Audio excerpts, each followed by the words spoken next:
I'm Al Sutherland with your Mesonet Weather Report. Last weekend was one of rains on the heavier side across western and southern Oklahoma. In the red-colored areas, rain amounts were over 8 inches.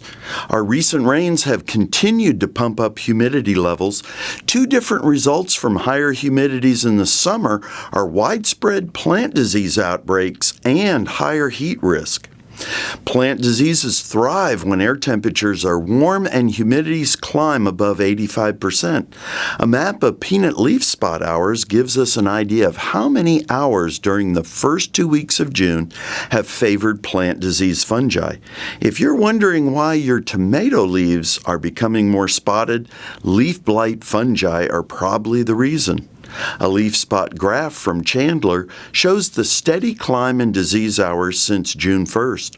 Every jump up means a higher risk of foliage plant disease. Sunday, June 12th gave us a good example of how areas of potential heat stress can pop up across the state. A map of wet bulb globe temperature shows a white area with no heat stress, Shawnee, Bowlegs, and Stewart. Those were close to areas of extreme heat risk at Hugo, Valiant, and Broken Bow.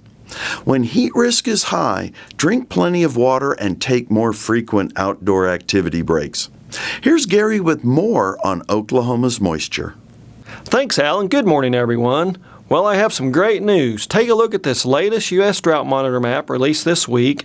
Absolutely no color on the map, so it has been a while, but now we are free and clear for the time being for drought. Now, we do have some bad news, however.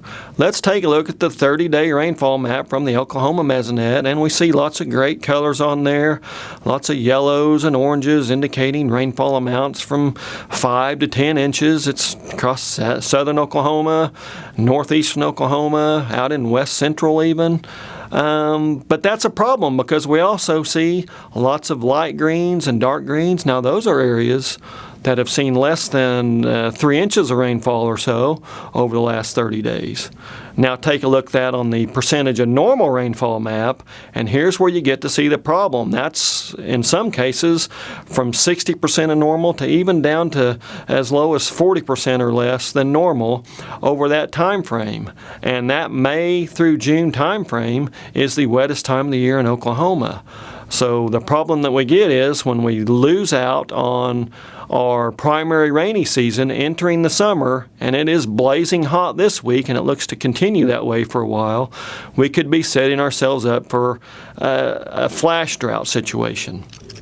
And if you look at the areas on that map, that's where we're going to be watching for areas with possibility of drought developing rapidly during the heat of the summer, from central Oklahoma traveling up into north central Oklahoma, and then over into east central and southeastern Oklahoma. So with that good news, bad news scenario, I guess some better news is we don't know if it's going to keep raining after a week or two.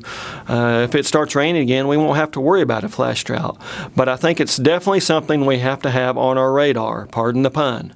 That's it for this time. We'll see you next time on the Mesonet Weather Report.